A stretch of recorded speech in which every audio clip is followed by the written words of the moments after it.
Olá, o Saúde Ativa está no ar. Por aqui teremos informações sobre projetos ligados à saúde que foram aprovados na Câmara Municipal de Aracaju e ainda um bate-papo com a oncologista clínica Gisélia Tavares. Não saia daí! O plenário da Câmara Municipal de Aracaju aprovou o projeto de lei número 219/2019. De autoria do presidente da Casa Parlamentar, Nitinho Vitale, a propositura revalida o reconhecimento de utilidade pública da Academia Sergipana de Medicina. Também foi aprovado o projeto de lei número 87/2021, encaminhado pelo vereador Anderson de Tuca. O projeto dispõe sobre penalidades a serem aplicadas pelo não cumprimento da ordem de vacinação dos grupos prioritários, de acordo com a fase cronológica definida no Plano Nacional, Estadual e ou Municipal de Imunização contra a Covid-19. Você sabe que as bactérias podem ajudar a nossa saúde, mas também podem causar problemas. Confira o primeiro capítulo desta série produzida pelo Ministério da Saúde e, na sequência, um bate-papo com a oncologista clínica, a doutora Gisélia Tavares.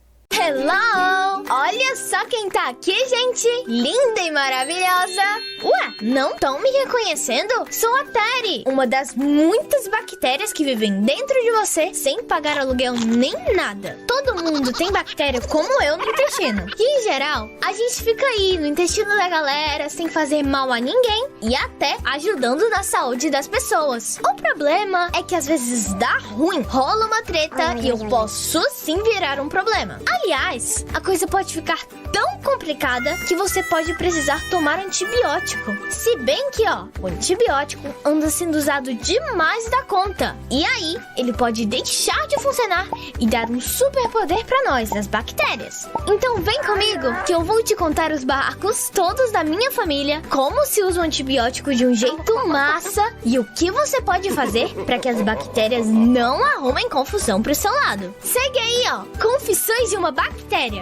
Deixe uns likes, umas curtidas, assina o canal, marca os amigos e compartilhe que eu, Teri, tô chegando no pedaço. Oh, yeah!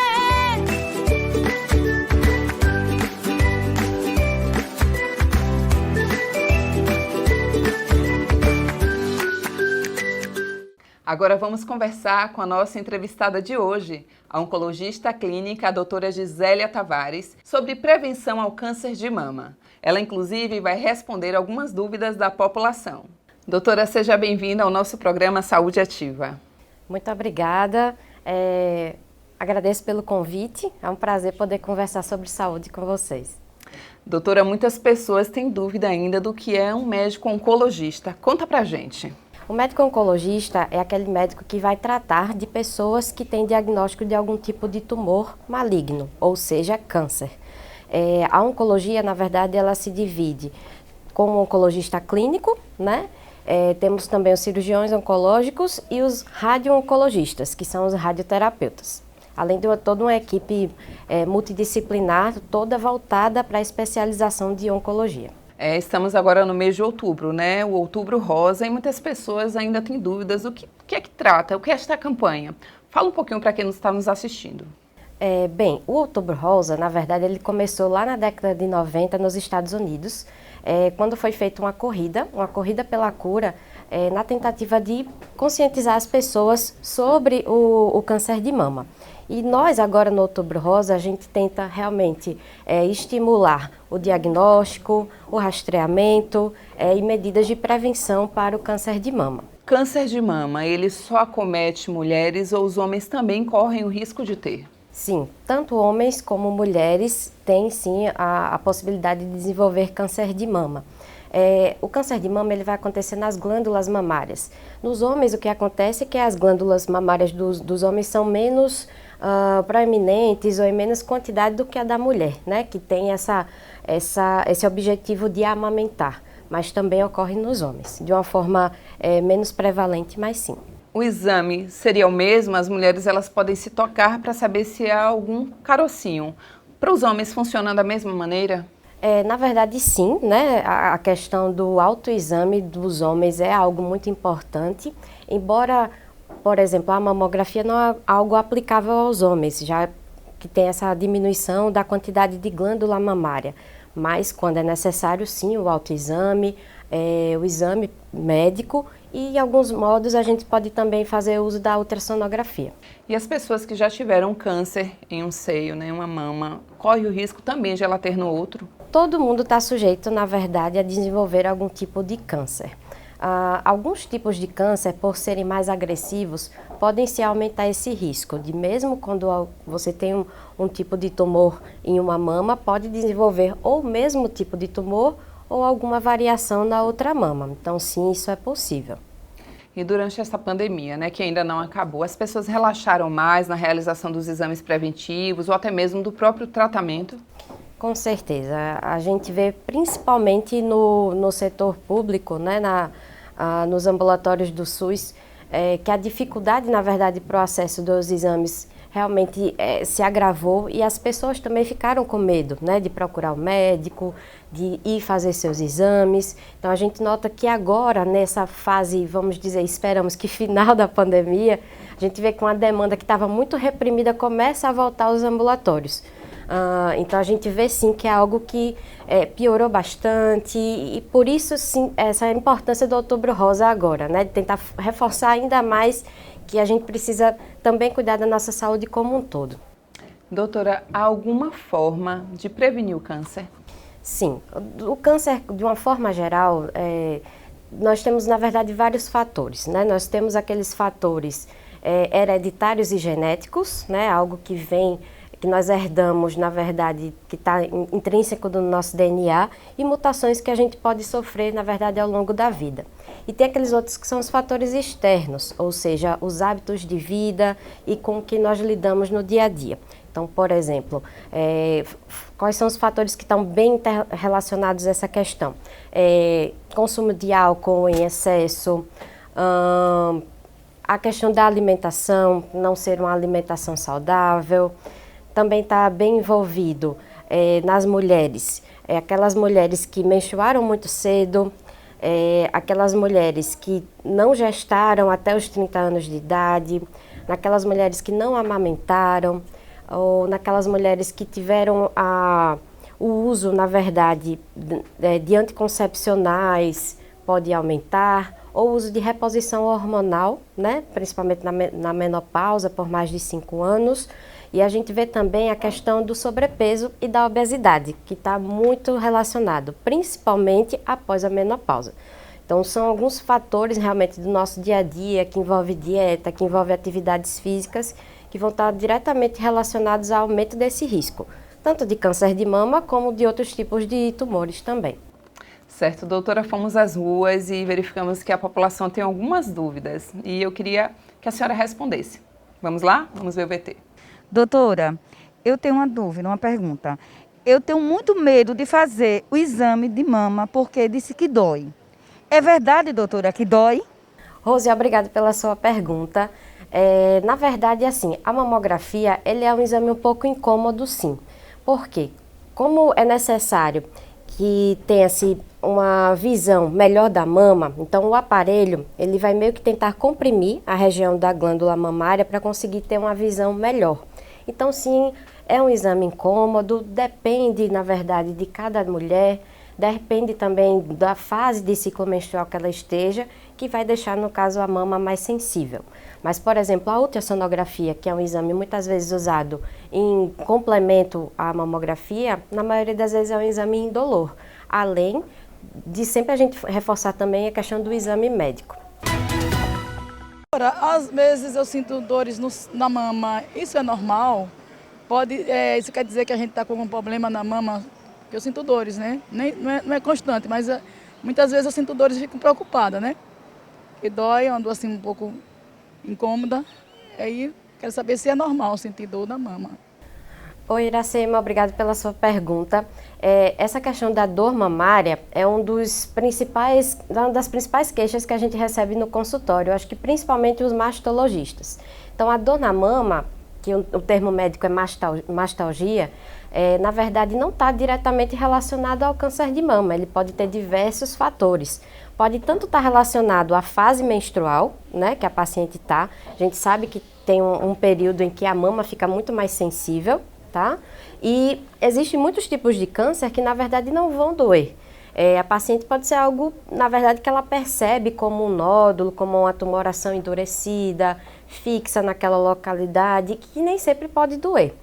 Já em casos mais avançados, a gente vê do câncer de mama, às vezes acontecer de mudar a textura da pele, de ficar uma mama maior, uma mama que a gente chama como casca de laranja, que ela fica com uma textura bem mais grosseira, mais avermelhada. Então, sim, nesses casos pode ser. Mas não é porque você teve uma dor na mama, uma mastalgia, que você tem algum tipo de tumor. Existem vários outros tipos de acometimentos benignos, como cistos e outros achados que podem estar relacionados. Mas é claro que você tendo o sintoma, você precisa procurar o seu médico para fazer o melhor direcionamento.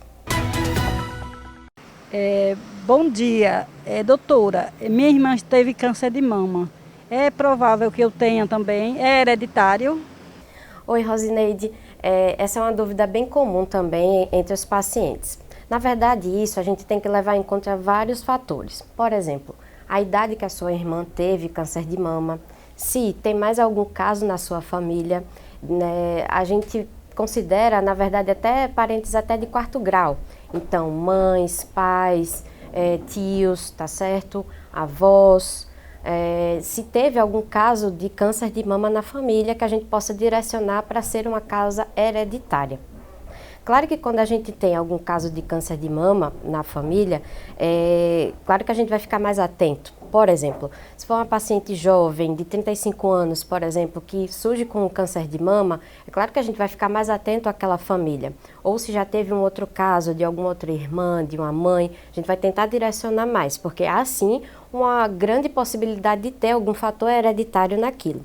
Mas é claro que a gente tem que pensar também que existem outros tipos de mutações, que são mutações que ocorrem no nosso código genético, que são depois do nosso nascimento, vamos dizer assim, e que podem estar relacionadas ao desenvolvimento de tumores, mas que não necessariamente vai estar em outro membro da nossa família. Então, é sim, na verdade, um sinal de alerta, principalmente, para aquela pessoa tentar se cuidar mais, né? E fazer seus exames e tentar direcionar melhor os cuidados. Bom dia, doutora. Eu gostaria de saber, eu fiz a mamoplastia, eu tenho menos risco de pegar um câncer de mama? Oi, Ivete, obrigada pela sua pergunta. Bem, a mamoplastia, na verdade, seria uma cirurgia estética, né? Você iria, na verdade, mexer na questão da forma da mama, da localização. Então, não estaria relacionada à diminuição do risco de câncer de mama. O que existe em alguns momentos, ou em algumas situações, melhor dizendo, é o que a gente chama de adenomastectomia, ou seja, é quando é retirado a glândula mamária. Em alguns casos, por exemplo, quando se tem um risco grande de câncer de mama, alguns tipos de mutações realmente confirmadas, como a mais famosa que a gente conhece, por exemplo, da atriz Angelina Jolie, que ela teve uma mutação de BRCA confirmada, né? E que ela optou, na verdade, por fazer uma adenomastectomia bilateral, ou seja, a retirada das glândulas mamárias. E, na verdade, uma troca por próteses mamárias. Então, na verdade, quando a gente faz uma mamoplastia, na verdade, você está fazendo, na verdade, uma cirurgia estética. Então, não está mexendo na questão da glândula mamária, ou seja, não interfere no risco do câncer de mama. Muitas dúvidas, né, doutora? A população ainda tem em relação ao câncer de mama. Mas vamos lá e fala pra gente, doutora, qual é o câncer atualmente o mais comum? O mais comum nas mulheres, né, tirando, na verdade, o câncer de pele, não melanoma, continua sendo o câncer de mama. Então, por isso que a gente fala tanto. É estimado, dados do INCA, que a gente tem cerca de 66 mil novos casos ao ano. E no mundo todo, cerca de 2,3 milhões de casos. Então, além da incidência ser alta, também, se não for diagnosticado precocemente, também pode ter uma alta mortalidade. Então, na mulher, ele sim é o mais importante. Na mulher, a gente pode chamar a atenção também, na nossa população, a questão do câncer de colo uterino, que também está envolvido no Outubro Rosa. O câncer de colo uterino, a diferença que ele tem do câncer de mama é que ele é altamente prevenível, ou seja, o seu desenvolvimento está relacionado, na verdade, à infecção, né, por HPV, que está diretamente relacionado a infecções sexualmente transmissíveis, que pode sim ser prevenido com a vacina para o HPV, né, que está sendo já disponibilizado para crianças e adolescentes. Algumas mulheres também, pelo menos no momento, que tem algum tipo de imunocomprometimento, também estão nesse grupo para tomar a vacina. Mas, claro, a ida ao ginecologista, fazer seus exames preventivos. Então, é um câncer altamente prevenível, diferente do câncer de mama, que a gente tem sim alguns métodos de rastreamento, mas que não tem algo que a gente possa fazer diretamente para a pessoa não desenvolver de modo algum. Doutora, a senhora falou aí em relação ao câncer de pele, né? Há alguma prevenção? Eu imagino que um deles seja o uso do protetor solar e as pessoas acabam no dia a dia não fazendo uso. Ele também acomete muitas pessoas e a gente, além do protetor solar, né, que é bom citar, as pessoas podem fazer outra coisa para prevenir o câncer de pele? O câncer de pele, na verdade, o principal é a questão do uso do protetor solar. Muitas vezes a gente relaciona o uso de protetor solar só quando a gente vai à praia. Mas a gente tem que lembrar que a gente vive numa região tropical, com muito calor, a incidência solar realmente é muito alta. Então a gente tem que usar o protetor solar sempre. Não só no rosto, né, mas como toda a região de pele que vai estar exposta. A gente pensa, mas eu passo o dia todo em casa, né, quase não tomo sol, não vou na rua. Mas um pouco que você vai se expor, às vezes indo no quintal, estender alguma roupa, por exemplo, ou até o tempo que a gente passa nas telas, né, de celular, de computador, de tablet, ela também vai ter uma incidência. Então ela também pode gerar algum tipo de desenvolvimento de tumor. Então, o principal realmente é a proteção solar. Tanto a proteção solar pele, né, como dos olhos também, que a gente tem que lembrar. Então, quando tem uma incidência grande, usar também o óculos de sol, chapéu, né, tudo que a gente possa nos ajudar a fazer essa prevenção. A gente sempre ouve falar na radioterapia e quimioterapia, né? Tira-se a dúvida, o que é cada tratamento e se existem também outros tratamentos para tratar o câncer? Sim, existem. Na verdade, assim, a gente é muito estigmatizado, na verdade, né? A gente vê um paciente com câncer, ou com câncer de mama, que aquele paciente vai perder o cabelo, né? Que vai ter náuseas, vômitos, como a gente vê muito nos filmes ainda. A gente pode ver que, na verdade, cada vez mais, quando o paciente ele é diagnosticado mais precocemente, a gente consegue fazer tratamentos que tenham efeitos colaterais um pouco mais brandos, vamos dizer assim. Então, a quimioterapia, na verdade, são medicações, são várias drogas, na verdade, que a gente faz uso para o tratamento daquele tumor. E a radioterapia, na verdade, é uma incidência, né, de raios, na verdade, que vão fazer o tratamento do local daquele tipo de tumor. Então, são modalidades, na verdade, complementares. Além desses dois tipos, a gente tem que falar sempre na cirurgia, né? A cirurgia oncológica, no caso da mastologia. Nos tumores precoces, é muito mais comum a gente começar pela cirurgia, tentar retirar aquele tumor e depois complementar. Ou com quimioterapia, radioterapia na maioria das vezes, local. E também tem outros tipos de tratamentos que a gente pode fazer, como, por exemplo, a hormonioterapia, que na maioria são tratamentos orais, são comprimidos que o paciente pode tomar em casa, que vão, na verdade, tentar bloquear o estímulo hormonal que aquele tumor pode expressar. Não são todos, mas em alguns, ou na sua maioria, a gente consegue fazer esse tipo. Além de outros tratamentos mais novos, que a gente ainda está, na verdade, aguardando ter essa incorporação, na verdade, na prática clínica, que são terapias-alvo, que a gente já consegue fazer uso, alguns tipos de imunoterapia, que a gente só tem acesso, na verdade, na rede privada. Doutor, existem vários tipos de câncer, a gente sabe disso, mas existe algum sintoma que a pessoa tenha, que pode estar associado e que ela precise o quanto antes buscar um médico? Existe sim. Na verdade, a gente sempre bate nessa tecla da pessoa poder conhecer seu próprio corpo, né? Então, a questão do autoexame, que se falou tanto anteriormente, não é uma coisa tão fidedigna. Então, assim, é algo de você tentar conhecer seu corpo e buscar ajuda. Então, na verdade, se você perceber que teve alguma alteração na textura da pele da mama, alguma alteração de cor, alguma alteração de tamanho, dor pode estar associado também, aparecimento de algum tipo de tumor, algum tipo de nódulo. Então, tudo isso pode estar relacionado à mama e também é importante a gente lembrar que está diretamente relacionado à região de axila. Então, se isso acontecer também na região da axila, também é algo que precisa ser investigado. Então, esses seriam os principais sintomas, né, que a gente teria, na verdade, pensando em câncer de mama. Doutora, quem teve câncer, há uma probabilidade de ter novamente no futuro? Sim, na verdade nós todos estamos propensos a ter algum tipo de tumor. Então, quem teve algum tipo de câncer de mama, na verdade, dependendo do tipo, a gente fala, na verdade, divide muito em questão de recidivas que pode ter precocemente, ou seja, nos primeiros meses ou anos após o diagnóstico e tratamento. E existem alguns outros tipos que podem ser tardiamente, às vezes 10, 15 anos depois. Principalmente o que a gente chama de tumores hormonais, que são aqueles que respondem ao bloqueio hormonal. Então, sim, há essa possibilidade, por isso que a gente não fala logo no tratamento em cura, propriamente dita. A gente continua acompanhando o paciente, fala assim que ele não tem mais nenhum foco de doença, mas que, claro, todo mundo pode desenvolver. Além de que, como nós somos seres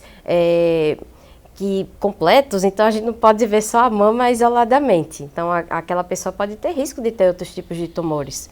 Não é verdade? Então, não é só a mama. A gente precisa olhar como um todo, de uma forma holística, na verdade, porque sim, sempre há essa chance. Então, assim, uma vez que você teve câncer, na verdade, é um alerta também para você ter mudanças no seu estilo de vida, para não levar a desenvolver algum outro tipo de tumor.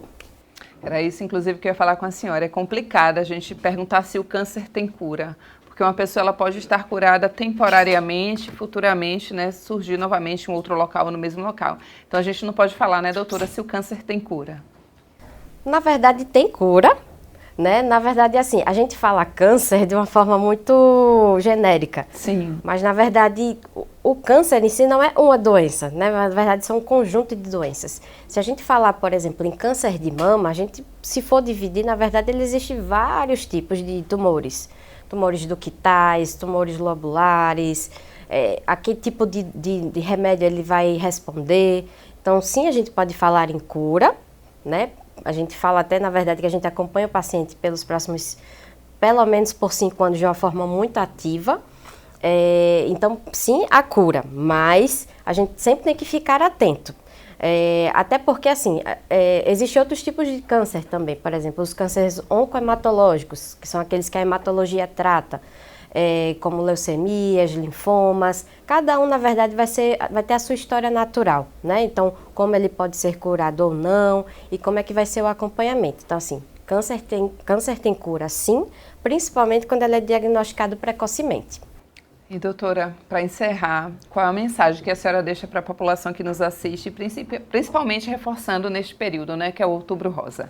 Isso, então, principalmente focando agora nas mulheres, né, na importância de fazer os seus exames preventivos, de fazer a mamografia, principalmente naquelas mulheres a partir dos 40 anos, tá, de conhecer seu corpo, de cuidar também dos hábitos de vida, prestar atenção nas suas atividades, ao que você vai estar exposto no dia a dia, e fica aquela mensagem, na verdade, de cuidado, né?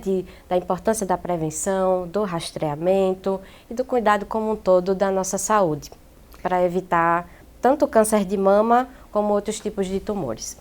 Doutora, muito obrigada pela sua participação aqui no Saúde Ativa. Muito obrigada, eu que agradeço por poder compartilhar também dessas informações com vocês. Obrigada. Em breve, o Saúde Ativa estará de volta com mais informações de saúde e qualidade de vida. Até lá!